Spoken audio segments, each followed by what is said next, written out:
చూడండి, భారతదేశం గురించినటువంటి వివరాలు పరిశుద్ధ గ్రంథంలో 2 సార్లు రాయబడ్డాయి.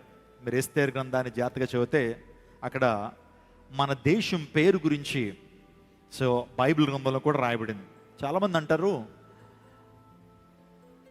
బైబిల్ అనేది మన దేశానికి సంబంధించినటువంటిది కాదు, బైబిల్ అనేది యేసుక్రీస్తు ప్రభు అనేటువంటి వారు విదేశీయుల దేవుడు, మన దేశానికి సంబంధించినటువంటి కాదు అని చాలామంది పొరపాడుతూ ఉంటారు. అసలు దేవుడు అనేటువంటి వాడు అందరికీ ప్రభు అయి ఉండాలి. యేసు ప్రభు ఈ లోకానికి వచ్చి నేను కేవలం ఇజ్రాయేలీకి మాత్రమే దేవుడు అని చెప్పలేదు.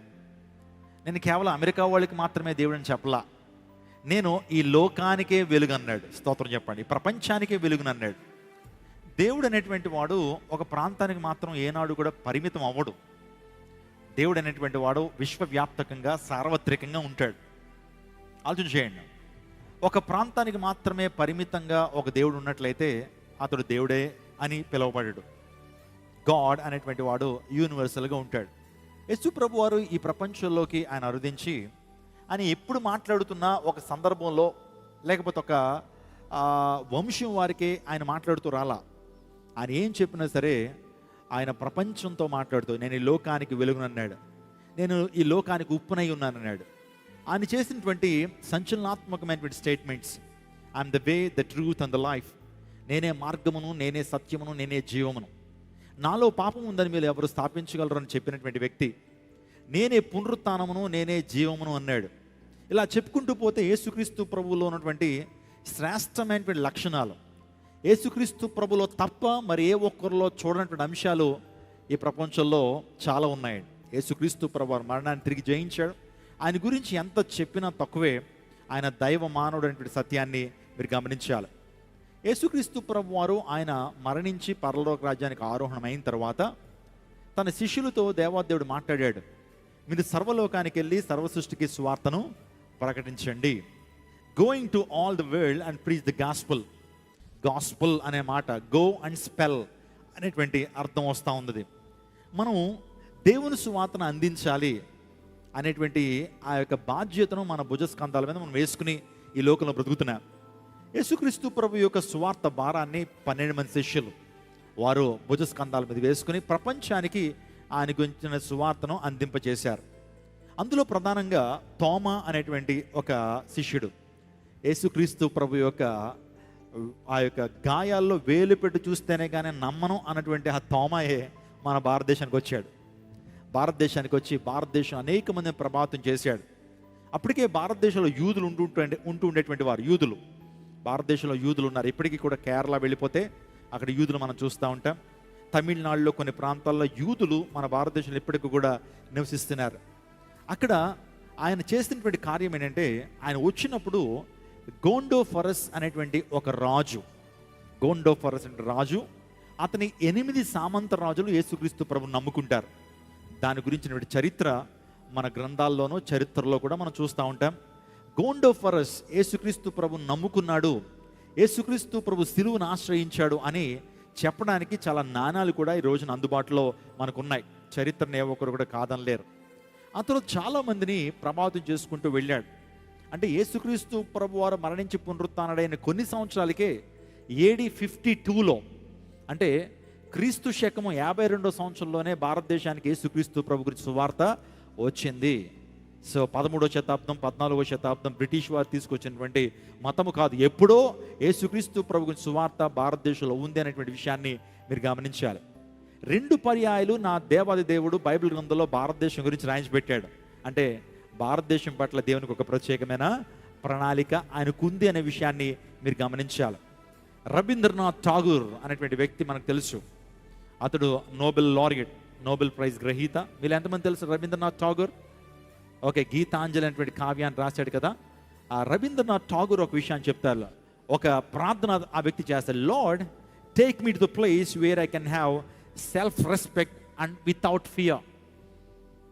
దేవుని అడుగుతున్నాడు, lord take me the place where I can have self respect and without fear. ప్రభువా, దేవుడా, నన్ను ఒక ప్రాంతానికి నడిపించు. ఆ ప్రాంతం ఎలా ఉండాలంటే సెల్ఫ్ రెస్పెక్ట్ నాకు ఉండాలి, ఆ తర్వాత నాకు భయం లేని ప్రాంతాన్ని నన్ను తీసుకెళ్ళు అని రవీంద్రనాథ్ ఠాగూర్ అని అడుగుతాడు. అంటే స్వతంత్రంగా నేను జీవించాలి, మానవుడు ఈ రోజున స్వాతంత్రాన్ని అనుభవించలేకపోతున్నాడు. ఆలోచన చేద్దాం. ఈ రోజున మనం స్వతంత్రులుగానే బ్రతుకుతున్నాం, కానీ ఏవో బంధకాలు మనం బంధించుస్తున్నాయి. మనిషి బంధకాల్లో ఉన్నాడు, మనిషి బంధించబడ్డాడు. స్వతంత్రుణ్ణి అని చెప్పుకుంటున్నాడు, కానీ మనిషి జీవితంలో కొన్ని బంధకాలు ఉన్నాయి. నిజమే కదా? పాపము చేత మనిషి బంధించబడ్డాడు. అసలు పాపము అంటే ఏంటి అని ఆలోచన చేస్తే, ఆజ్ఞాతిక్రమం అనే పాపం మనం వింటున్నాం. మనిషి యొక్క సమస్య ఏంటి? What is human problem? చెప్తారా ఎవరైనా? మీ సమస్య ఏంటి? మీ సమస్య ఏంటి? అసలు ప్రపంచంలో మానవుని సమస్య ఏంటండి? డబ్బా, లేకపోతే నిరక్షరాస్యత? ఏంటి మానవునికి సమస్య ఏంటంటే, అందరూ కూడా చెప్తుంది ఏంటంటే, నేను ఏమైతే చేయాలనుకుంటున్నానో చేయలేకపోతున్నాను సార్, ఏదైతే చేయకూడదు అనుకుంటున్నానో అదే చేస్తున్నాను. ఇలా బ్రతకూడదు అనుకుంటాను, కానీ అలాగే బ్రతుకుతున్నాను. ఇలా బ్రతకాలనుకుంటాను, అలా బ్రతకలేకపోతున్నాను. మంచిగా జీవించాలనుకుంటున్నాను, జీవించలేకపోతున్నాను. చెడుగా బ్రతకూడదు అనుకుంటున్నాను, అలాగే బ్రతుకుతున్నాను. ఏమైతే చేయకూడదు అనుకుంటున్నానో అదే చేస్తున్నాను, ఏదైతే చేయాలనుకుంటున్నానో అది చేయలేకపోతున్నానో. ఇది మానవునికి సమస్య. ఈ సమస్యకి దేవుడు పెట్టిన పేరేంటి తెలుసా? పాపము. మనిషి బంధించబడ్డాడు. ఉదయం నేను మాట్లాడుతూ వచ్చాను. మనిషి 6 అడుగులు ఉంటాడు, 6 అంగుళాల సిగరెట్కి బానిస. మరొక వ్యక్తి మందుకు బానిస. మరొక వ్యక్తి వేరే రకమైన పాపానికి బానిస. సో ఎన్నోసార్లు దాని నుంచి విడుదల పొందాలనుకుంటావు, కానీ విడుదల పొందలేవు. నిజంగా మనిషి ఒక వింతైన బానిస, ఒక వింతైన బానిస. అందులో ఇప్పుడు రవీంద్రనాథ్ ఠాగూర్ దేవుని అడుగుతున్నాడు, ఏమో తెలుసా? నాకు ఎక్కడైతే సెల్ఫ్ రెస్పెక్ట్ ఉంటుందో, భయం లేనిటువంటి ప్రాంతాన్ని నన్ను నడిపించు అన్నాడు. అంటే నేను స్వతంత్రుడిగా బ్రతకాలనుకుంటున్నాను. ఏదో భారం మన మీద ఉంది, పాప భారం మనిషి మీద ఉంది. మనిషి మీద జన్మ కర్మ పాపాలు ఏలుబడి చేస్తున్నాయి, కాబట్టి ఆ భారంతోనే మనిషి జీవిస్తూ ఉన్నాడు. ఎందుకో సంతోషం లేదు, ఏదో వెలితి, ఏదో కలవరం, ఏదో ఆందోళన. రాత్రి పడుకు నిద్ర పట్టదు. ఒకవేళ పొందుకునేంత వరకు మనం దానికోసం ప్రయాసపడతాం, పొందిన తర్వాత సరైన ఆనందం ఇవ్వలేకపోవటం, సంతృప్తి లేనిటువంటి జీవితాలు మానవ జీవితాల్లో కనబడుతున్నాయి.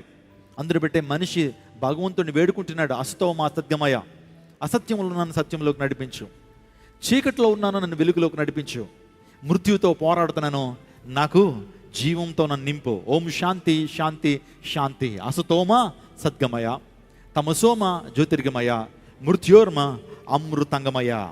ఈరోజు మనిషి అసత్యంలో ఉన్నటువంటి మనిషికి సత్యం కావాలా, చీకట్లో ఉన్న మనిషికి వెలుగు కావాలి, మృత్యుతో పోరాడుతున్న వ్యక్తికి జీవం కావాలి. అప్పుడే మనిషికి శాంతి కలదు. ఓం శాంతి శాంతి శాంతి. ఈ 3 ప్రార్థనలకు ఎప్పుడైతే మనిషి జవాబును పొందుకుంటాడో తన జీవితంలో శాంతిని అనుభవించగలుగుతాడు. ఈ రాత్రి కాల సమయంలో మనిషికి స్వాతంత్రము కావాలి, మనిషికి లిబర్టీ కావాలి, మనిషికి ఇండిపెండెన్స్ కావాలి. బై గాడ్స్ గ్రేస్ మనకు రాజకీయపరమైన స్వాతంత్రం వచ్చింది. మనం ఎవరో పాలన కింద లేవు, మనకు రాజకీయపరమైన స్వాతంత్రం వచ్చింది. కానీ మనకు మానసికపరమైన స్వాతంత్రం వచ్చిందా? ఆధ్యాత్మికపరమైన స్వాతంత్రం వచ్చిందా అంటే లేదని చెప్పాలి. మహాత్మా గాంధీ చెప్పినటువంటి మాటను మరొకసారి కోట్ చేస్తున్నాను. ఇండిపెండెన్స్ రాగానే మొదటిసారిగా తన యొక్క స్పీచ్ ఇస్తున్నప్పుడు ఒక మాట చెప్పాడు. అదేంటంటే, ఇది కాదు నిజమైన స్వాతంత్రం. ఎప్పుడు భారతదేశానికి నిజమైన స్వాతంత్రం వస్తుందంటే, ఒక స్త్రీ అర్ధరాత్రి వేళ భారతీయ రోడ్ల మీద నిస్సంకోచంగా భయం లేకుండా తిరుగుతుందో అప్పుడే భారతదేశానికి స్వాతంత్రం వచ్చినట్లు అన్నాడు. ఊహించండి ఒకసారి, అర్ధరాత్రి వేళ ఒక స్త్రీ నడి రోడ్డు మీద నడవగలదా? ఎలాగా? భయం లేకుండా, ఎంతో స్వచ్ఛందంగా, నిజంగా ఎంతో ఆనందంతో నడి రోడ్డు మీద నడవగలదు అర్ధరాత్రి? లేదే. భారతదేశంలో అర్ధరాత్రి కాదు, మిట్ట మధ్యాహ్నం కూడా కొన్ని ప్రాంతాల్లో స్త్రీ సంచారం చేయలేదు.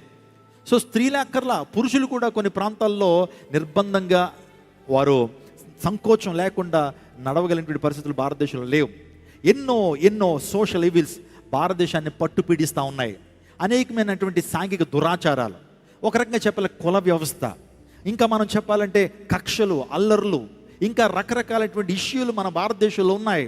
వాటిని అధిగమించలేకపోతున్నాం మనము భారతదేశంలో. ఇంకా స్వాతంత్రం లేదనే చెప్పాలా. ఈరోజు మనిషికి మానసికపరమైన స్వాతంత్రము కావాలి. ప్రభువైన యేసుక్రీస్తు ప్రభువారు ఆదిలోనే ఆదాముకి ఆ స్వాతంత్రాన్ని ఇచ్చాడు. చూడండి, ఈ యొక్క ఇండిపెండెన్స్ అనేటువంటి మాట, స్వతంత్రము, స్వాతంత్రం అనేటువంటి మాటకు సినానిమ్స్ మాట్లాడాలంటే, పర్యాయ పదాల గురించి మాట్లాడాలంటే ఇండిపెండెన్స్, ఫ్రీడమ్ అండ్ లిబర్టీ. ఈ 3 మాటలు ఉపయోగించారు. ఈ మూడింటి కూడా ఒకే అర్థం. ఇండిపెండెన్స్ అన్న, ఫ్రీడమ్ అన్న, లిబర్టీ అన్న. దానికి తెలుగులో ఇలాంటి అర్థాలు ఉన్నాయి. ఒకటి స్వాతంత్రము, రెండోది స్వేచ్ఛ, మూడోది విడుదల. అర్థమవుతుందా? ఇండిపెండెన్స్ అనేటువంటి మాటకి ఈ 3 అర్థాలు వస్తున్నాయి. ఒకటి స్వాతంత్రము, స్వేచ్ఛ, ఇంకొకటి ఏంటి? విడుదల. ఈ మూడింటిని ప్రభువైన యేసుక్రీస్తు ప్రభువారు దేవాదేవుడు ఏదైనా వనములో ఆదాముకి అవ్వకి ఇచ్చారు.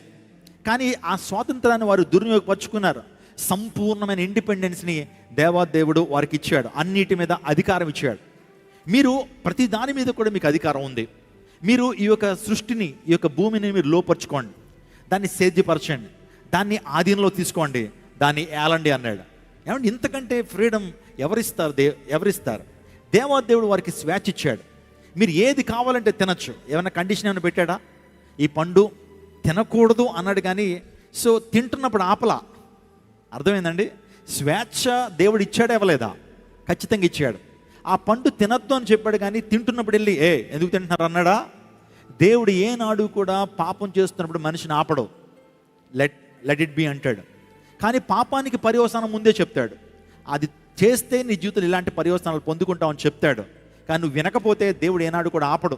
చాలామంది అనొచ్చు, ఏమండి ఆదామవ్వలిద్దరూ కూడా పండు తినేస్తున్నప్పుడు దేవుడికి జరిగే అనర్థాలు తెలుసు కదా, ఎందుకు దగ్గరికి వెళ్ళి ఎందుకు ఆపలా, ఎందుకు ఆ నోట్లోంచి ఆ పండు తీసేయలేదు అంటే దేవుడు తేడు. ఆయన ఉద్దేశానికి విరుద్ధంగా ఏ కార్యం ఆయన చేయడు. మనిషికి స్వాతంత్రాన్ని ఇచ్చాడు. Let them enjoy that freedom అంటాడు. ఆ యొక్క ఫ్రీడమ్ని వారు ఎంజాయ్ చేయాలి. ఆ ఫ్రీడమ్ని వారు ఏం చేయాలా? అంతేగాని దగ్గరికి వెళ్ళి ఆపాడు అనుకోండి, వారికి స్వేచ్ఛ ఇచ్చినట్టు కాదు. స్వేచ్ఛ ఇచ్చినట్టు కాదు. ఫర్ ఎగ్జాంపుల్, మిమ్మల్ని మా ఇంటికి పిలిచాను, బ్రేక్ఫాస్ట్కి పిలిచాను, అంటే టిఫిన్కి పిలిచాను. పిలిచి నా టేబుల్ మీద కేవలం ఇడ్లీలు మాత్రమే పెట్టాను. ఏం పెట్టాను? ఇడ్లీలు మాత్రమే పెట్టి ఇప్పుడు అంటున్నాను, బ్రదర్ మీకు ఇష్టం వచ్చింది తినేయండి అంటున్నాను. ఏమంటున్నాను? మీకు ఇష్టం వచ్చింది. మీకు బజ్జీలు కావాలా, లేకపోతే పూరీలు కావాలా, పెసరట్టు కావాలా, లేకపోతే ఊతప్పం కావాలా, ఇవన్నీ ఏది కావాలంటే అది మీరు తినేచ్చు అన్నాను. నేను పెట్టింది ఏంటి? అక్కడ ఇడ్లీలు, ఒక కొబ్బరికాయ చట్నీ పెట్టాను. అంతేనా? మరి ఇప్పుడు నేను ఇచ్చిన స్వేచ్ఛ ఎలా అవుతుంది? అర్థమవుతుందా? నేను అన్ని వెరైటీస్ పెట్టి మీకు నచ్చింది తీసుకోండి సార్ అన్నాను అనుకోండి, అప్పుడు నేనేమి ఇచ్చినట్టు? స్వేచ్ఛ ఇచ్చినట్టు. దేవుడు కూడా ఒకే ఒక పండుని పెట్టి తినద్దు అని అంటే కనుక అలాగే ఉంటుంది. కానీ దేవుడు చాలా ఫలవృక్షాలు పెట్టాడు ఆ తోటలో. సో మీరు అన్నీ చేయండి. మీరు ఏది కావాలంటే అది చేయండి, ఎక్కడికి కావాలంటే అక్కడికి వెళ్ళండి. మొత్తం ఈ యొక్క తోటంతా మీదే, భూమి అంతా మీదే. కానీ ఒక్క కండిషన్, ఆ తినవద్దన్న పండుని మాత్రం, మంచి చెడులు వివేకం ఇచ్చి వృక్షాల ఫలాన్ని మాత్రం తినద్దు అన్నాడు. సో ఒకవేళ ఆ పండును మాత్రం ఒక 2-3 రకాలే చేసి సో దేవుడు స్వేచ్ఛ ఇచ్చాడు అని అంటే కనుక దానికి అర్థం ఉండదు. మీకు అర్థం చేసుకోవాలి ఈ లాజిక్. ఆలోచన చేద్దాం. ఈ ప్రత్యేకమైన సమయంలో దేవుడు మానవునికి స్వాతంత్రాన్ని ఇచ్చాడు, ఫ్రీ విల్ ఇచ్చాడు. ఈ ప్రపంచంలో చాలా వాటికి ఫ్రీ విల్ లేదండి. చాలా జంతువులకి అవి ఇన్స్టింక్ట్స్ మాత్రమే, కానీ మానవుడు మాత్రం ఇంటెలిజెంట్ బీయింగ్. కొన్ని జంతువులు పుట్టుక నుంచి అవి అలాగే ఉంటాయి. ఆల్రెడీ దాని యొక్క ప్రోగ్రామ్ చేయబడినటువంటి మెంటాలిటీలు, ప్రోగ్రామ్ చేయబడిన మైండ్ సెట్ అది. సో అది మారదు. కానీ మనిషి మాత్రం స్వేచ్ఛ ఉంది అనేటువంటి విషయాన్ని మీరు గమనించాడు. ఒక మాట నేను చెప్తున్నాను, స్వేచ్ఛ అంటే అర్థం ఏంటంటే, కుక్క గోడ దూకాలనుకుంటే దూకేస్తుంది. దానికి ఇంకా అడ్డు ఆపు ఏముండదు. దూకాలనుకుంటే దూకేస్తుంది. అది స్వేచ్ఛ కాదు. దూకాలనుకుంది కాబట్టి దూకేసింది అంటే అది స్వేచ్ఛ కాదు. కానీ స్వేచ్ఛ అంటే అర్థం ఏంటంటే, దూకాలనుకున్నా దూక్కుండా ఆగటం స్వేచ్ఛ. పాస్టర్ గారు ఎలా చెప్తున్నారు ఏంటంటే అనుకుంటున్నారు కదా. అంటే జంతువు దూకాలనుకుంటే దూకేస్తుంది. ఒక కుక్క ఒక వ్యక్తిని కరవాలనుకుంటే కరిచేస్తుంది. కానీ మనిషి కరవాలనుకున్నా కరవకుండా ఆగగలడు. దాన్నే స్వేచ్ఛ అంటారు. అర్థమైందా మీకు? ఒక వ్యక్తిని కొట్టేయాలంటే కోపం వస్తుంది, వెళ్ళి కొట్టేయటం అనేది స్వేచ్ఛ కాదు. కానీ కొట్టకుండా ఆగగలగటమే స్వేచ్ఛ. దేవుడు దానికి అది ఇచ్చాడు. సో జంతువులకు ఉన్నటువంటిది ఏంటంటే ఇన్స్టింక్ట్, మానవులకు ఉంది ఇంటెలిజెన్స్. జంతువులకు ఉన్నటువంటిది సో వాటికి ఫ్రీ విల్ లేదు. కానీ దేవాదేవుడు ఫ్రీ విల్ ఇచ్చాడు, మనిషికి స్వాతంత్రాన్ని ఇచ్చాడు. ఈ కాన్సెప్ట్ అంతా వేరే అనుకోండి. నేను ముందుకు వెళ్ళిపోతున్నాను. ఒక మాట వారికి చెప్పిన మాట ఏంటంటే, ఒక మాటలో చెప్పాలంటే, నీవు నాకు లోబడితే సృష్టి నీకు లోబడుతుందయ్యా ఆదాము, నువ్వు నాకు లోబడకపోతే సృష్టి నీ మీద తిరుగుబాటు చేసేది అన్నాడు. అర్థమైందండి? నీవు నాకు లోబడితే సృష్టి కూడా నీకు లోబడుతుంది. నీవు నాకు లోబడకపోతే సృష్టి నీకు లోబడదు. ఈరోజున మనిషి దేవునికి లోబడకపోవడం ద్వారానే సృష్టి ఈరోజు మనిషికి లోబట్ల. ప్రకృతి వైపరీత్యాలు, భయంకరమైన వైరస్లు, భయంకరమైనటువంటి పరిస్థితులు ఎందుకు వస్తున్నాయంటే మానవుడు దేవుని ఎడల భయభక్తులు కలిగి లేడు, దేవుని మాటకు విధేయత చూపించట్లేదు. ఎందుకు ఈ యొక్క సృష్టిలో ఈ యొక్క సృష్టి క్రమాలు మారిపోతున్నాయి? ఎందుకు ఈ భయంకరమైన వైరస్లు, ఎందుకు ఈ భయంకరమైన ప్రకృతి వైపరీత్యాలు, ఈ కెలామిటీస్ ఎందుకు, ఈ న్యాచురల్ కెలామిటీస్ ఎందుకనంటే మనిషి దేవుని మీద తిరుగుబాటు చేస్తున్నాడు, నిజ దేవుణ్ణి ఆరాధించట్లేదు, తిరుగుబాటు చేస్తున్నాడు. కాబట్టి ఈ సృష్టి కూడా, ఈ ప్రకృతి కూడా మానవుడి మీద ఏం చేస్తుంది? తిరుగుబాటు చేస్తుంది. ఈ రోజున మీకు తెలియదండి చాలా విషయాలు. ప్రకృతిలో చాలా మార్పులు వచ్చేస్తున్నాయి. చాలా గ్లేషియర్స్ అనేవి కరిగిపోతూ ఉన్నాయి, సముద్ర నీటి మట్టాలు పెరిగిపోతున్నాయి. మీకు తెలుసా? అది మనకు పైన ఉన్నటువంటి ఓజోన్ లేయర్ అనేటువంటిది దానికి తూట్లు పడిపోతూ ఉన్నాయి. మనిషికి ఎందుకు ఇన్ని రకాలైన జబ్బులు ఎందుకు వచ్చేస్తున్నాయి? క్యాన్సర్లు ఎందుకు పెరిగిపోతున్నాయి? సృష్టిలో మార్పులు వస్తున్నాయి. సృష్టి ఇదివరకు ఉన్నట్టు లేదు. ఆహారంలో కల్తీ, నీటిలో కల్తీ, ఇంకా చెప్పాలంటే గాలిలో కల్తీ, ప్రతి దాంట్లో కూడా కల్తీ మనం చూస్తున్నాం. ఎందుకంటే మనిషి యొక్క స్వయంకృత అపరాధమే. సృష్టి లోబడాలి అంటే మానవుడు దేవునికి లోబడాలి. ఆలోచన చేద్దాం. త్వరగా నేను కొన్ని ప్రాముఖ్యమైన సత్యాలు చెప్తాను. 1947 ఆగస్టు 14వ తేదీ రాత్రి భారతదేశానికి స్వాతంత్రం వచ్చింది. భారతదేశం ఈ ప్రపంచంలో సువిశాల భూభాగాన్ని కలిగినటువంటి దేశం. అనేక కళలకు, అనేక సంస్కృతులకు, అనేక భాషలకు నిలయంగా ఉంది. భారతదేశంలో కళలు కానీ, భారతదేశంలో భాషలు కానీ, భారతదేశంలో సంస్కృతులు కానీ మరి ఏ దేశంలో లేవు. భారతదేశం నిజంగా ప్రపంచ దేశాల్లో చాలా గర్వించదగినటువంటి అంశము అనేటువంటి విషయాన్ని గమనించి, అతిపెద్ద గణతంత్ర రాజ్యం. సో డెమోక్రటిక్ కంట్రీ భారతదేశం అనేటువంటిది. ప్రపంచం అంతా కూడా భారతదేశం వైపు చూస్తూ ఉంటారు ఈ రోజున. అతిపెద్ద ప్రజాస్వామ్య దేశం, అనేక కులాలు కలిగినటువంటి దేశము, అనేక దేవుళ్ళకు కూడా నిలయమైనటువంటి దేశం. భారతదేశంలో ఉన్న దేవుళ్ళు మరి ఏ దేశంలో కూడా లేరు. ఒక ఫిలాసఫర్ భారతదేశానికి వచ్చి ఒక మాట అన్నాడు, అన్ని ప్రాంతాలు తిరిగి భారతదేశం అనేక కళలకు, అనేక సంస్కృతులకు, అనేక భాషలకు, అనేక ఇంకా చెప్పాలంటే అనేకమైనటువంటి వాటికి ప్రసిద్ధి. కానీ ఒక మాట అనుకోండి, నేను చెప్పనండి, India is the land of many gods అన్నాడు. భారతదేశం ఇక్కడ అనేక మంది దేవుళ్ళకి, దేవతలకి నిలయం అన్నాడు. ఇక్కడ ఉన్నటువంటి దేవి దేవతలకి మరి ఎక్కడా కూడా లేరు. ఇంచుమించుగా జనాభాతో పోటీ పడిపోతూ ఉన్నారు దేవుళ్ళు కూడా. 33 కోట్ల మంది దేవుళ్ళు భారతదేశంలో ఉన్నారు. అంటే భారతదేశం అనేక మంది దేవుళ్ళకి కూడా నిలయంగా ఉంది. పొంతలో ముసలమ్మను కూడా లెక్కేసి చెప్తారు దేవుడిగా. మనుషులు కూడా దేవుడిగా ఆరాధించేటువంటి సమాజం. ఇంకా మాట అంటది, అహం బ్రహ్మాస్మి, నేను కూడా దేవుణ్ణే. భారతీయ వేదాలు చెప్తున్నాయి ఏంటంటే దేవుడు ఎక్కడో లేడు, నువ్వే దేవుడు అని చెప్తుంది. మరి ఈ కోర్టులు ఎందుకు, పోలీస్ శాఖలు ఎందుకు చెప్పండి? మనిషే దేవుడైతే మరి దేవుడు అనేవాడు పవిత్రంగా ఉండాలి కదా. అహం బ్రహ్మాస్మి అంటే నేను దేవుణ్ణి అని చెప్పేటువంటి వాదం కూడా మనం చూస్తూ ఉంటాం. ఆలోచించేయండి, సత్యం వేరు, నమ్మకాలు వేరు. సత్యాలు వేరు, నమ్మకాలు వేరు. నువ్వు నమ్మచేదైనా సరే కానీ సత్యము దానికి వేరుగా ఉంటుంది. సో భారతదేశంలో చాలా న్యాచురల్ రిసోర్సెస్ ఉన్నాయి. చాలా ప్రకృతి సంబంధించినటువంటి సహజ వనరులు భారతదేశంలో ఎక్కువ ఉన్నాయి. భారతదేశంలో స్పైసెస్, ఈ యొక్క ఏమంటారు వాటిని, భారతదేశంలో స్పైసెస్, ఆ యొక్క ముడి కారం కానివ్వండి, ఆ తర్వాత కొన్ని రకాలైనటువంటి స్పైసెస్ మరి ఎక్కడ దొరకవు. అందుని బట్టి భారతదేశంలోకి చాలామంది వచ్చారండి. పోర్చుగీస్ వారు వచ్చారు, డచ్ వారు వచ్చారు, గ్రీకులు వచ్చారు, యూరోపియన్లు వచ్చారు, బ్రిటిష్ వారు వచ్చారు. ఇంకా అనేక మంది భారతదేశాన్ని దండెత్తి భారతదేశంలో బంగారం కానివ్వండి, భారతదేశంలో సహజ వనరులు కానివ్వండి, భారతదేశంలో ఉన్నటువంటి దాన్ని కొల్లగొట్టుకుని వెళ్ళాలని చాలామంది వచ్చారు. బ్రిటిష్ వారు మాత్రమే కాదు, భారతదేశం డచ్ వారు వచ్చారు, ఆ తర్వాత గ్రీకులు వచ్చారు, పోర్చుగీస్ వారు వచ్చారు. ఎప్పుడు కూడా దండయాత్రలు జరుగుతాననేటువంటివి. కానీ బ్రిటిష్ వారు ఎక్కువ కాలం భారతదేశాన్ని పరిపాలన చేశారు. అందుని బట్టి బ్రిటిష్ వారు అంటే మనకు చాలా కోపం. బ్రిటిష్ వారిని బాగా గుర్తుపెట్టుకుంటూ ఉంటాం. ఆలోచించేయండి, బ్రిటిష్ వారి యొక్క ఆ యొక్క పాలనకు వ్యతిరేకంగా చాలామంది స్వాతంత్ర సమరయోధులు, అందులో ప్రధానంగా మనకు నోటికి తెలిసినటువంటి వారు తెలుసు, మహాత్మా గాంధీ, సుభాష్ చంద్రబోస్, అల్లూరి సీతారామరాజు, ఆ తర్వాత బాలగంగాధర్ తిలక్, జేసీ కుమారప్ప, పాల్ రామస్వామి. వీరు క్రైస్తవ స్వాతంత్ర సమరయోధులు. ఇందాక అద్భుతమైన స్కిట్ వేశారండి. మరి ఆ ఐడియా ఎవరు ఇచ్చారు నాకు తెలియదు, కానీ ఒక్కొక్కరు నిలబెట్టారు. క్రైస్తవ స్వాతంత్ర సమరయోధులను ఇక్కడ నిలబెట్టి అద్భుతమైన స్కిట్ వేశారు. క్రైస్తవులు కూడా స్వాతంత్ర ఉద్యమంలో పాల్గొన్నారు. చాలామంది మతోన్మాదులు చెప్పేటువంటిది ఏంటంటే క్రైస్తవులు పాల్గొనలేదు స్వాతంత్ర ఉద్యమంలో, వారు బ్రిటిష్ వాళ్ళు చేతులు కలిపారు అని చాలామంది చెప్తుంటారు. లేదండి, భారతదేశంలో క్రైస్తవులు బ్రిటిష్ వారి మీద వ్యతిరేకంగా పోరాటం చేశారు. అందులో ప్రధానంగా చెప్పాలంటే జేసీ కుమారప్ప అనేటువంటి ఒక వ్యక్తి, ఆ తర్వాత Paul Ramaswamy and KT Paul అనేటువంటి వారు ఉన్నతమైనటువంటి స్థానంలో ఉన్నారు. ఇంకా వందలాది మంది వ్యక్తులు ఈ యొక్క స్వాతంత్ర ఉద్యమంలో పోరాటం చేశారు. చాలా ఉద్యమాలు చేస్తారు, మనకు తెలుసు కదండి.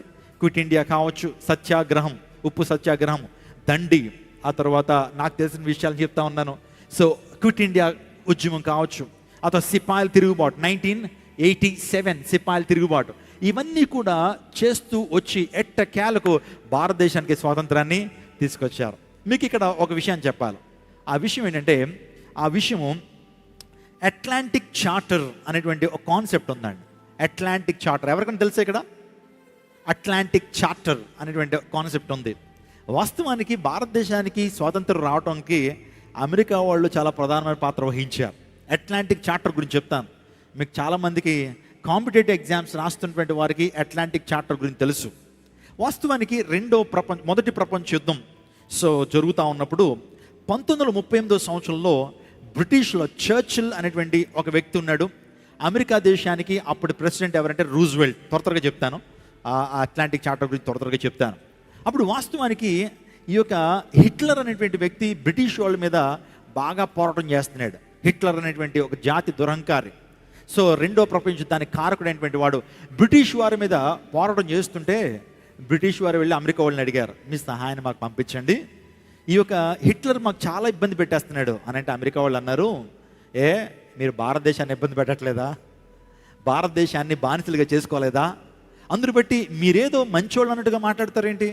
అందును బట్టి ఒక ట్రీటీ ఒక ఒప్పందం చేసుకుందాం, మీరు భారతదేశానికి స్వాతంత్రం ఇచ్చేసేయండి, మేము మీకు హెల్ప్ చేస్తాం అని అమెరికా వాళ్ళు ఒక ట్రీటీ, ఒక ఒప్పందానికి వచ్చారు. దాన్నే అట్లాంటిక్ చార్టర్ అన్నారు. మీరు చూస్తున్నారు, అట్లాంటిక్ చార్టర్ అనేటువంటిది వాస్తవానికి భారతదేశానికి స్వాతంత్రం రావడంలో అమెరికా కూడా ఒక ప్రత్యేకమైనటువంటి ఆ యొక్క పాత్ర పోషించినట్లుగా మనం చూస్తూ ఉంటాం. అప్పుడు రూజ్వెల్ట్ చర్చిల్తో జరిగినటువంటి ఒప్పందాన్నే అట్లాంటిక్ చార్టర్ అని పిలుస్తారు. ఇవన్నీ కారణాలుగా ఉన్నాయనుకోండి. భారతదేశం వీళ్ళు పోరాడినంత మాత్రాన స్వాతంత్రం రాలేదు అనే విషయాన్ని కూడా మేము జ్ఞాపకం చేస్తున్నాను. అట్లాంటిక్ చార్టర్ ద్వారా భారతదేశానికి స్వాతంత్రం వచ్చింది. ఏమైనప్పటికీ ఇప్పుడు నా కాన్సెప్ట్ ఏంటంటే, నిజంగా భారతదేశము స్వాతంత్రాన్ని నిజంగా అనుభవిస్తూ ఉందా? ప్రస్తుత పరిస్థితులు మనం చూస్తూ ఉన్నప్పుడు నిజంగా భారతదేశానికి స్వాతంత్రం వచ్చిందా? రాజకీయపరమైన స్వాతంత్రం వచ్చింది, కానీ ఆధ్యాత్మిక స్వాతంత్రం వచ్చిందా? మహిళలకు భద్రత ఉందా? భారతదేశంలో ఇంకా కుల వ్యవస్థ పోయిందా? భారతదేశంలో సాంఘిక దురాచారాలు పోయినాయా? బాల్య వివాహాలు పోయినాయా? ఇంకా లేకపోతే మనుషులను కూడా బలిచ్చేటువంటి సంస్కృతి పోయిందా? ఒక సంవత్సరం క్రితం అనుకుంటున్నాను, ఈ సంవత్సరం 2021లో తిరుపతి దగ్గర ఉన్నటువంటి మదనపల్లి అనే ప్రాంతంలో జరిగిన సంఘటన మీకు అందరికీ తెలుసు. భార్యాభర్తలు ఇద్దరు కూడా ప్రొఫెసర్స్ అండి, మామూలు ప్రొఫెసర్, ఫిజిక్స్ ప్రొఫెసర్. ఆమె ఒక కాలేజీకి ప్రిన్సిపల్గా ఉంది. మరి వారు చాలా జ్ఞానాన్ని సంపాదించారు అనుకున్నారు, కానీ ఆ ఇద్దరు ఆడపిల్లల్ని ఒక ఇంట్లో పెట్టి క్షుద్ర పూజల పేరున ఇద్దరు ఆడపిల్లల్ని చంపేశారండి. ఒక చిన్న పాప, తను కూడా డిగ్రీ ఎంతో చదువుతూ ఉంది, ఆమె నాలుకని కోసేసిందండి. ఆ తల్లి కోసేసి ఆ నాలుకని తినేసిందట. ఆ నాలుకని, పచ్చి నాలుకని తినేసిందట. మరి ఇది నిజంగా స్వాతంత్రమేనా? చదువుకున్నారు కానీ వారిలో ఏమి లేదు చెప్పండి. మానసిక పరమైన మెచ్యూరిటీ వారికి లేదు. చదువు వారిని సంస్కరించలేకపోయింది. మూఢాచారాలు అనేటువంటి ఆ బానిసత్వంలో భారతదేశం ఉంది. పూర్వ దినాల్లో అనేక మంది మిషనరీలు వచ్చి భారతదేశాన్ని సంస్కరించారు కాబట్టి ఓకే. కానీ 13వ శతాబ్దం, 14, 15, 16, 17 శతాబ్దంలో జరిగిన దారుణాలు చెప్పమంటారా? భార్య భర్తలు నివసించేటువంటి వారు, భర్త చనిపోయాడు అనుకోండి, భార్యను కూడా తీసుకెళ్ళి ఆ చితిలో మంటెట్టేసేవారు. దానికి ఒక మంచి పేరు పెట్టారు, సతీ సహగమనం అని. ఏమండి, భర్త ఏమో చాలా వృద్ధుడండి, ఒక చిన్న అమ్మాయిని, బాల్యం ఉన్నటువంటి అమ్మాయిని ఒక వృద్ధుడికి కట్టబెట్టేటువంటి వారు. ఏంటంటే బాల్య వివాహాలు జరుగుతుండేటువంటివి. మరి ఆ ముసలాయన వృద్ధుడు చనిపోతాడు కదా ఏజ్ అయిపోగానే. అలాంటి పరిస్థితుల్లో ఈమెను కూడా తీసుకెళ్ళి ఆ చితిలో మంటెట్టేసి సంతోషించేవారు, సంబరాలు చేస్తుండేటువంటి వారు. ఏంటనంటే ఇది మా మతాచారాలు, అప్పుడే వరకు స్వర్గం వస్తుంది. ఇలాంటి భయంకరమైన దురాచారాలు భారతదేశంలో ఉన్నాయి. కుల వ్యవస్థ, ఇంకా చెప్పాలంటే భయంకరమైన స్త్రీ చదువుకోవడానికి వీల్లేదు, బయటికి రావడానికి వీల్లేదు, వంటగదికి మాత్రమే పరిమితమై ఉండాలి అని రకరకాలైనటువంటి ఆచారాలు, రకరకాలైనటువంటి మూఢనమ్మకాలు భారతదేశంలో ఉన్నప్పుడు స్వాతంత్రము తీసుకొచ్చింది ఎవరంటే క్రైస్తవ మిషనరీలు. మనిషి యొక్క ఆలోచన విధానం మార్చబడింది. మనిషిలో గూడుగట్టుకున్న ఆ పాపము యేసు రక్తం ద్వారా కడగబడింది. ఎందుకంటే వారికి మతపరమైనటువంటి లేకపోతే రాజకీయపరమైన స్వాతంత్రం అయితే వచ్చింది, కానీ ఆధ్యాత్మిక స్వాతంత్రం ఈ రోజున చాలామందికి లేదు.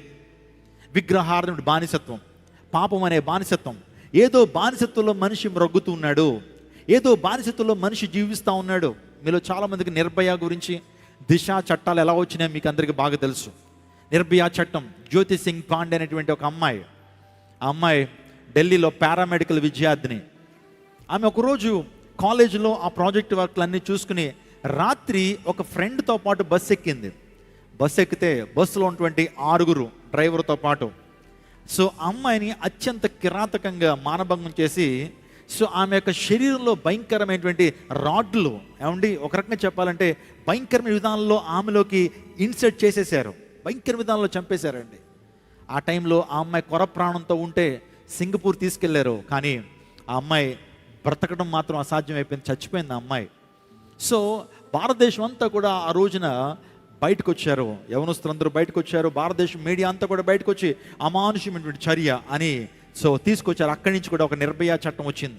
రీసెంట్గా హైదరాబాద్లో మనకు తెలుసు ఎయిర్పోర్ట్ దగ్గరలో శంషాబాద్ అనే ప్రాంతంలో జరిగిన సంఘటన తెలుసు. ప్రియాంక రెడ్డి అనేటువంటి ఒక అమ్మాయి సో సాయంత్రం ఒక ప్రాంతం నుంచి ఇంకో ప్రాంతానికి వెళ్తా ఉన్నాడు. ఆమె తన యొక్క బైక్ని అక్కడ పార్క్ చేసింది, మోపెడ్ని పార్క్ చేస్తే ఆ టైంలో కొంతమంది ఆమెను ట్రాప్ చేసి ప్యాచీ పెట్టి, వారే ఇంటెన్షనల్గా ఆ టైర్కి ప్యాచీ పెట్టేసి, అమ్మ మేము చేయించుకొస్తాం మీరు ఇక్కడ ఉండని చెప్పి ఆమెను మభ్యపెట్టి మోసం చేసి ఆమెను మానభంగం చేసి పెట్రోల్ వేసి కాల్చేశారండి. తెలిసి సంఘటనలన్నీ కూడా. ఈ రోజున మనిషి స్వాతంత్రాన్ని నిజంగా అనుభవించగలుగుతున్నాడా? సో మనిషికి రాజకీయమైన స్వాతంత్రం వచ్చింది, కానీ ఆధ్యాత్మిక స్వాతంత్రం రాలేదు అనే విషయాన్ని మీకు జ్ఞాపకం చేస్తున్నాను. ఈరోజున ఒక మాట, పాపం చేస్తున్న ప్రతి వ్యక్తి కూడా పాపానికి దాసుడు, స్వతంత్రుడిగా మనిషి బ్రతకలేకపోతున్నాడు. ఏదో రకమైన పాపానికి మనం బానిసలు అయిపోతున్నాం. ఈరోజు ఆ బానిసత్వం నుంచి విడుదల కావాలి మనకి. ఆ బానిసత్వం నుంచి మనకు విడుదల కావాలి. విగ్రహాలనేటువంటి బానిసత్వం, పాపం అనే బానిసత్వం, వ్యసనాలనేటువంటి బానిసత్వం, శాపం అనేటువంటి బానిసత్వంలో మనం ఉన్నాం. ఈరోజున అంధకార సంబంధమైనటువంటి అధికారం నుంచి మనకు విడుదల కావాలా? ఈరోజున అలాంటి పరిస్థితుల్లో యేసుక్రీస్తు ప్రభువారు ఈ లోకానికి వచ్చి ఆయన మతపరమైన రాజకీయపరమైన స్వాతంత్రాన్ని ఆయన ఇచ్చేటువంటి వాడు కాదు, కానీ మనిషి మానసిక పరమైన స్వాతంత్రాన్ని ఇవ్వడానికి ఈ లోకానికి వచ్చాడు. నా రాజ్యం వేరు, మీ రాజ్యం వేరు. యేసుక్రీస్తు ప్రభువారు ఎప్పుడు కూడా ఆయన రాజ్యం గురించి మాట్లాడాడు. ఆయన రాజ్యం శాంతి, సమాధానం, ఆయన రాజ్యంలో సమానత్వం ఉండేటువంటి ఆ రాజ్యాన్ని నెలకొల్పాలని ఇష్టపడుతున్నాడు. నేను త్వరగా ఈ ప్రత్యేకమైన సమయంలో సో ఒక ప్రత్యేకమైన అంశాన్ని మీతో బోధించడానికి ఇష్టపడుతున్నాను. గలతీయులకు రాసిన పత్రిక 5వ అధ్యాయం 1వ వచనం చదువుకుందాం. గలతీయులకు రాసిన పత్రిక 5వ అధ్యాయం 1వ వచనం. క్రీస్తు మనల్ని స్వతంత్రులుగా చేసి ఉన్నాడు. అందరూ నాతో ఈ మాటలు చెప్పండి. క్రీస్తు మనలను స్వతంత్రులుగా చేసి ఉన్నాడు. ఈ స్వతంత్రం అనుగ్రహించి క్రీస్తు మనల్ని స్వతంత్రులుగా చేసి ఉన్నాడు. యేసు ప్రభువారు ఎందుకు ఈ లోకానికి వచ్చారు? What is the reason behind the arrival of Jesus Christ? యేసుక్రీస్తు ప్రభువారు ఎందుకు ఈ లోకానికి వచ్చాడనంటే, ప్రధానంగా చెప్తున్నాను, ఆయన పాపం యొక్క దాస్యత్వం నుంచి మనకు విడుదలనివ్వడానికి యేసు ప్రభువారు ఈ లోకానికి వచ్చారు. రెండోదిగా యేసుక్రీస్తు ప్రభువారు శాపం అనేటువంటి దాస్యం నుంచి మనిషిని విడుదల చేయడానికి ఈ లోకానికి వచ్చారు. మూడోదిగా ఆధ్యాత్మిక స్వాతంత్రాన్ని ఇవ్వడానికి ఈ లోకానికి వచ్చాడు. ఇంకా మనం చెప్పాలంటే చీకటి, అయోమయ పరిస్థితిలో ఉన్నటువంటి వ్యక్తిని వెలుగు సంబంధులుగా చేయడానికి యేసు ప్రభువారు ఈ లోకానికి వచ్చారు. ఈ రాత్రి కాల సమయంలో విడుదల ఇచ్చేటువంటి వారెవరు? యేసుక్రీస్తు ప్రభువారిని ఏమన్నారంటే విమోచకుడు అన్నారు. యేసు ప్రభువారిని ఏమన్నారు? విమోచకుడు. నా విమోచకుడు సజీవుడు అని యోబు మాట్లాడుతున్నాడు. యేసు ప్రభువారు ఆయన విమోచకుడు, పాపము నుంచి విడుదల చేయడానికి వచ్చినటువంటి రక్షకుడు ఆయన. పరిత్రాణాయ సాధూనాం వినాశనాయ దుష్కృతం ధర్మ సంస్థాపనార్థయ సంభవాం యుగే యుగే అని ఒక శ్లోకాన్ని మనం చూస్తూ ఉంటాం. అవతార పురుషులు, దేవుళ్ళు అనబడినటువంటి వారు ఎందుకు ఈ లోకానికి వచ్చారంటే అందరినీ, పరిశుద్ధులందరినీ కూడా ఉద్ధరించడానికి, పాపులందరినీ చంపేయడానికి. కానీ యేసు ప్రభువారు ఈ లోకానికి వచ్చిందంటే పాపులను రక్షించుటకు క్రీస్తు యేసు ఈ లోకానికి వచ్చాడు. ఈ రోజున పాపముతో ఉన్నటువంటి వ్యక్తిని ఇంకా కొల్లబోటు చేయడానికి వీల్లేదు. తలపోటు వస్తూ ఉందండి, అంతేగాని తలపోటు వస్తున్నప్పుడు తల బాధేసుకోకూడదు. ఒక సుత్తి తీసుకుని తల బాధేసుకుంటే అది జ్ఞానయుక్తమైనటువంటి పని కాదు. తలపోటు వచ్చినప్పుడు ఒక ట్యాబ్లెట్ వేసుకోవడం అనేది ఒక జ్ఞానయుక్తమైనటువంటి కార్యం. మనిషి పాపము సమస్య అయితే ఆ పాపముతో ఉన్నటువంటి వ్యక్తిని ఇంకా చంపేయడం దేవుని ఉద్దేశం కాదు, కానీ ఆ పాపం ఉన్నటువంటి వ్యక్తిని రక్షించడం దేవుని యొక్క ఉద్దేశం. అందుని బట్టి యేసుక్రీస్తు ప్రభు రక్షించడానికి ఈ లోకానికి వచ్చాడు. యేసు అనే మాటకు రక్షకుడిని అర్థం. రక్షక నామధేయుడు యేసుక్రీస్తు ప్రభువారు. ఈ రాత్రి కాల సమయంలో యేసుక్రీస్తు ప్రభువారు దేని నుంచి మానవునికి విడుదల ఇవ్వగలడు, నీకు దేని నుంచి ఆయన విడుదల ఇవ్వగలడు అని ఆలోచన చేస్తే, మనిషికి దేవాదేవుడు పాపము నుండి విమోచన ఇచ్చేటువంటి వాడు. రోమాపత్రిక 6:8 చదువుకుందాం. దేవాదేవుడు మనకు దేని నుంచి ఆయన విడుదల ఇవ్వగలడు, విమోచించగలడు అంటే పాపము నుంచి విమోచన ఆయన ఇవ్వగలడు. 6:8 చదువుదాం. మనము క్రీస్తుతో కూడా చనిపోయిన ఎడల మృతుల్లో నుండి లేచిన క్రీస్తు ఇక చనిపోడనియు మరణము ఇకను ఆయన మీద ప్రభుత్వం లేదని ఎరిగి ఆయనతో కూడా జీవించుదమని నమ్ముచున్నాము. పాపము నుంచి విడుదల ఇవ్వడానికి యేసుక్రీస్తు ప్రభువారు లోకానికి వచ్చారు. మనిషి హృదయం పాడైపోయింది. ఆ పాడైపోయిన మనిషి హృదయాన్ని మార్చడానికి లోకానికి వచ్చారు. మల్కమ్ మగ్రిడ్జ్ అనేటువంటి ఒక జర్నలిస్ట్, బ్రిటిష్ జర్నలిస్ట్ ఉంటుండేటువంటి వాడండి. ఆ మల్కమ్ మగ్రిడ్జ్ అనేటువంటి వ్యక్తి బెంగాల్ అనే ప్రాంతంలో ఆయన రీసెర్చ్ చేస్తుండేటువంటి ఒక బ్రిటిషర్.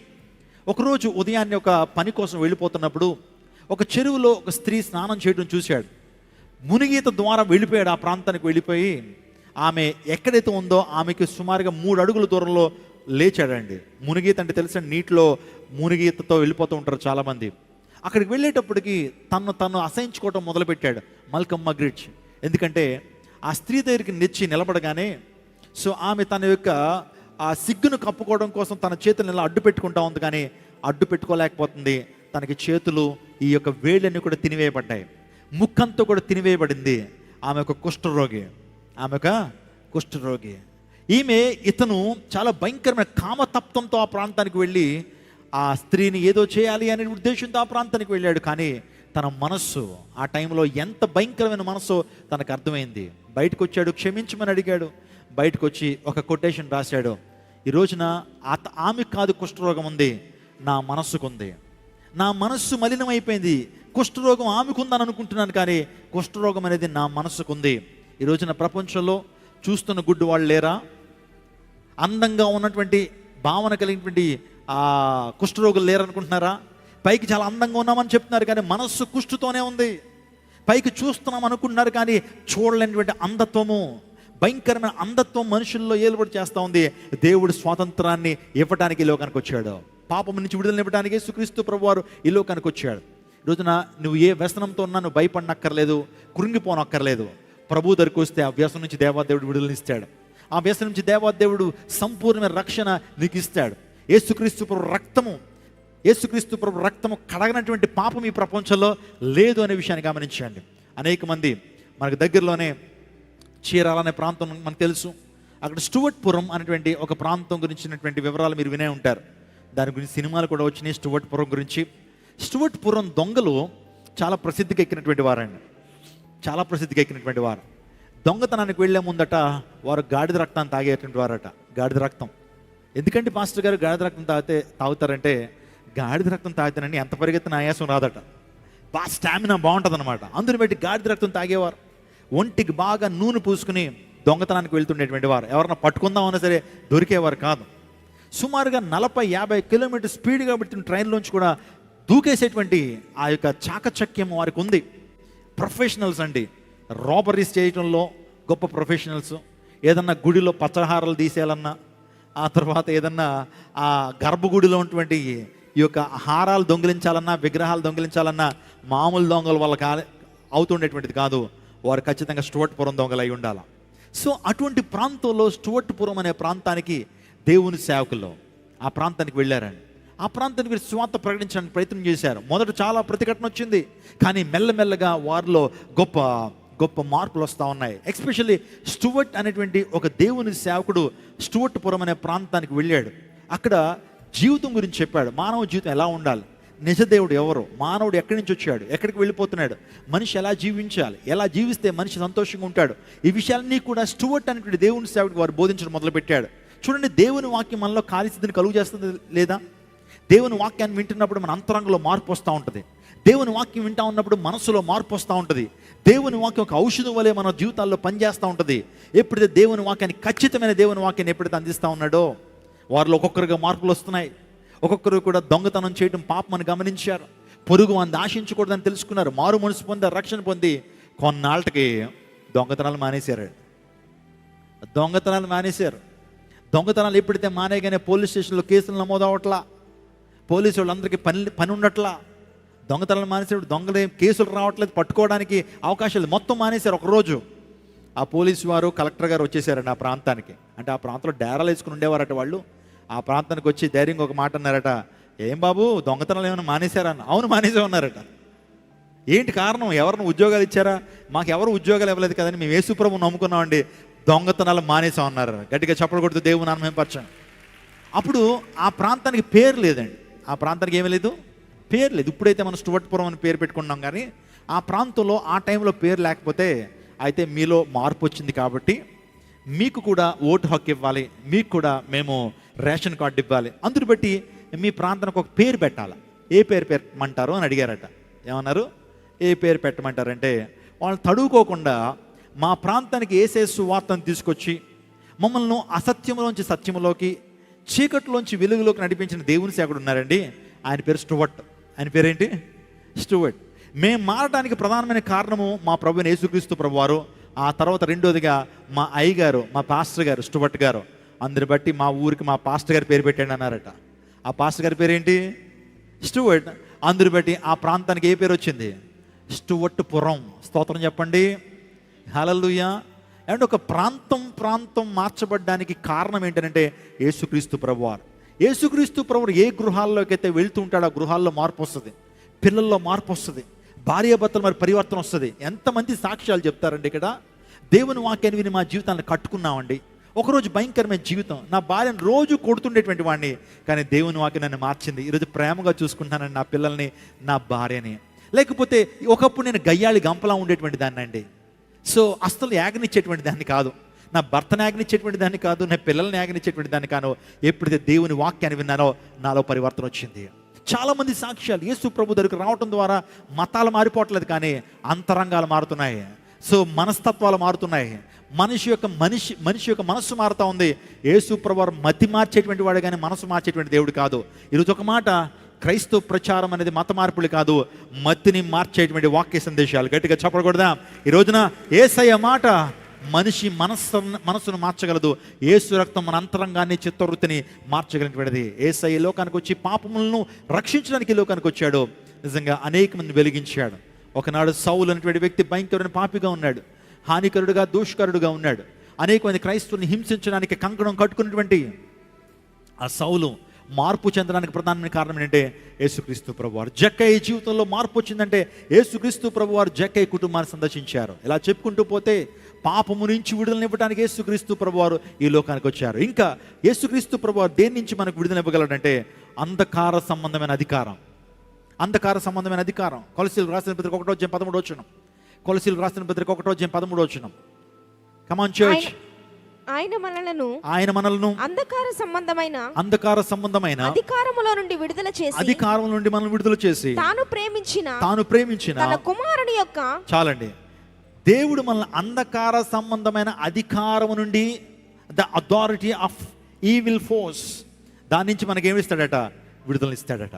బైబిల్ గ్రంథంలో గెరాసీనుల దేశంలో ఒక యవనస్తుడు నివసిస్తున్నాడు. ఆ యవనస్తుడి పేరైతే రాయబడలేదు, కానీ ఆ వ్యక్తి సేనా అనేటువంటి దయ్యముల చేత పీడించబడుతున్నాడు.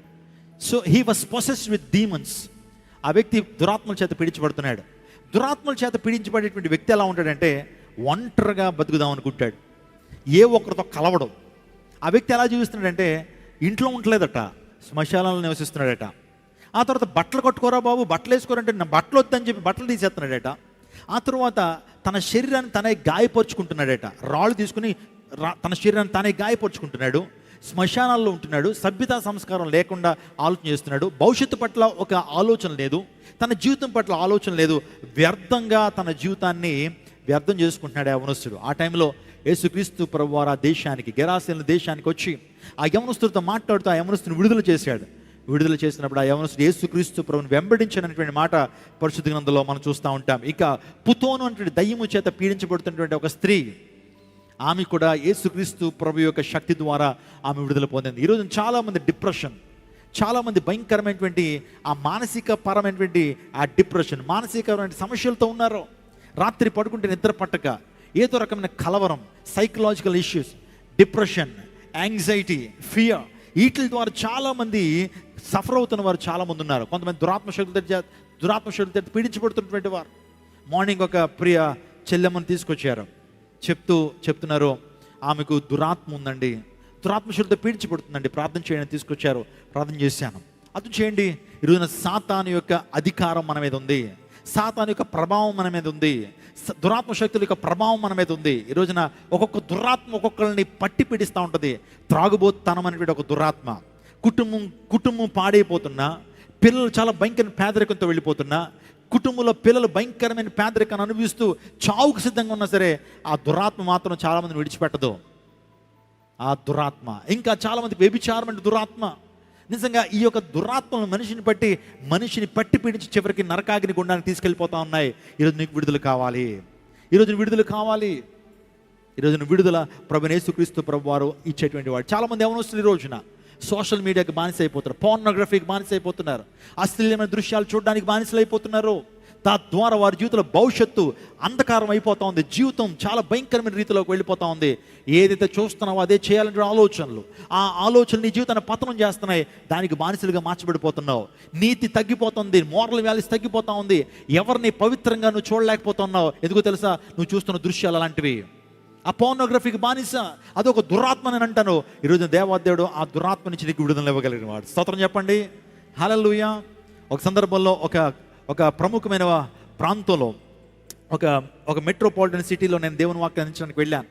చాలామంది స్టూడెంట్స్, ఇంటలెక్చువల్స్ ఆ ప్రాంతంలో ఉన్నారు. ఒక ప్రొఫెసర్ నన్ను కలుసుకున్న దగ్గరికి వచ్చి ఒక మాట అన్నాడు, నేను ఒక పాపానికి లేకపోతే నేను ఒక సమస్యతో ఉన్నానండి, ఈ సమస్య ద్వారా నేను చచ్చిపోవాలనుకుంటున్నానండి అన్నాడు. ఏంటి నీ సమస్య అంటే చెప్పాడు, నేను పోర్నోగ్రఫీకి, అశ్లీలమైన దృశ్యాలు చూడడానికి బానిస అయిపోయానండి. ఇప్పుడు నా పరిస్థితి ఎలా మారిపోయిందంటే నేను ఏ ఒక్కరిని పవిత్రంగా చూడలేకపోతున్నాను. అవి రోజు చూడటం ద్వారా నా జీవితంలో ఆ సెన్సిటివిటీ నాలో పోయింది. ఇప్పుడు నా సమస్య ఎలా మారిపోయిందంటే నా చెల్లిని, నా అక్కని, ఈవెన్ మా తల్లిని కూడా సరైన దృష్టితో చూడలేకపోతున్నానండి. ఇది నా సమస్య. ఎవరు నా సమస్యకు పరిష్కారం ఇస్తారు? ఇంత డేంజరా? ఎస్. ఆ వ్యక్తికి చెప్పాను, my dear brother don't be anxious. దేవుడు, నా ప్రభు నీ సమస్యకు పరిష్కారం ఇవ్వగలడు. నా ప్రభు ఆయనను మార్చగలడు. అంత భయంకరమైన హృదయం నీకున్నా సరే ప్రభు నేను ఇది దాస్యత్వం కాదండి. ఇది సమాజంలో ఇలాంటి మనస్తత్వం ఉండొచ్చా? ఆలోచన చేయండి. ఇలాంటి మనస్తత్వం ఉంటే ప్రపంచం ఎలా వెళ్ళిపోద్దో మీరు ఆలోచన చేయండి. ఎన్ని ఘోరాలు, ఎన్ని భయంకరమైన కార్యాలు జరుగుతాయి మీరు ఆలోచన చేయండి. ఇలాంటి వారు మారాలా? స్తోత్రం చెప్పండి, హల్లెలూయా. సో నేను చెప్పాను, నేను కొన్ని ప్రిన్సిపల్స్ ఇస్తాను, దేవుని వాక్యాన్ని చెప్పాను, దేవుని వాక్యం ప్రార్థనా శక్తి గురించి చెప్పాను. ప్రభుకి మీ జీవితాన్ని ఇవ్వండి, దేవుడు మిమ్మల్ని మారుస్తాడు. ఒక 2 నెలల తర్వాత నా పర్సనల్ నెంబర్ ఇచ్చాను. ఇచ్చిన తర్వాత ప్రతిరోజు కొన్ని వీడియోస్ అతనికి షేర్ చేయడం ద్వారా కొన్ని రోజులకి ఆ వ్యక్తి అన్నాడు, అన్నగారు నేను ఈ యొక్క భయంకరమైన పాపం నుంచి దేవాదేవుడు యేసుక్రీస్తు ప్రభువు నాకు విడుదలనిచ్చాడు. ఇప్పుడు నేను పవిత్రంగా జీవించగలుగుతున్నాను. నా జీవితం పట్ల ఒక ఉన్నతమైన ప్రణాళిక నేను వేసుకోగలిగాను. ఆ వ్యక్తి సాక్ష్యం చెప్పాడు. ఇది గొప్ప విషయం కాదంటారా? దురాత్మ శక్తి నుంచి దేవాదేవుడు విడుదలనిచ్చేటువంటి వాడు. ఇంకో మాట చెప్తున్నాను, శ్రమల నుండి దేవాదేవుడు విడుదలనిచ్చేటువంటి వాడు. శ్రమలు ఏ శ్రమలు అంటే 7 ఏండ్ల శ్రమలు రాబోతా ఉన్నాయి. యేసుక్రీస్తు ప్రభువారు ఆయన రహస్య రాకడలో ఆయన వచ్చినప్పుడు తన సంఘాన్ని ఆయన తీసుకు వెళ్ళిపోతాడు. వెళ్ళిన తర్వాత 7 ఏండ్ల శ్రమలు భూలోకంలో జరుగుతూ ఉన్నాయి. లోకంలో అటువంటి శ్రమలు ఎప్పుడు కూడా కలగలేదు. సో ఆ శ్రమల నుంచి దేవాదేవుడు మనల్ని విడుదల చేయడానికి ఆయన సమర్థుడనే విషయాన్ని గమనించండి. మీ జీవితంలో కష్టాలు, మీ జీవితంలో ఇబ్బందులు, మీ జీవితంలో కన్నీరు, మీ జీవితంలో డిప్రెషన్లో ఉన్నటువంటి వారు విడుదల పొందుతారు, విడుదల మీరు పొందగలుగుతారు. యేసుక్రీస్తు ప్రభు అటువంటి కృపను ప్రభు ఇస్తాడు. ఇంకా చెప్పాలంటే ఆయన దేని నుంచి మనకు విడుదలనిస్తాడనంటే ప్రస్తుత దుష్ట కాలం నుంచి, ప్రస్తుత భయంకరమైన దినాల నుంచి. దినాలు ఏమైనా బాగున్నాయంటారా? దినాలు ఏమైనా బాగున్నాయండి? బయట భద్రత ఉందా? మన పిల్లలకు బయటకు వెళ్తే భద్రత ఉందా? లేకపోతే మనకు భద్రత ఉందా? చాలా దుష్ట కాలంలో మనం ఉన్నాం, దుష్ట దినాల్లో ఉన్నాం, అపాయకరమైన దినాలు ఉన్నాం. సో ఈ అపాయకరమైన దినముల నుంచి దేవాదేవుడు మనల్ని ఏం చేస్తాడు? ఆయన మనకు విడుదలన ఇచ్చేటువంటి దేవుడు. సో మనం ఈ రోజున ధైర్యంగా రోడ్డు మీదకి వెళ్ళిపోవడానికి లేదు. ఎవరిని పడితే వాడిని కలిసే పరిస్థితులు లేవు.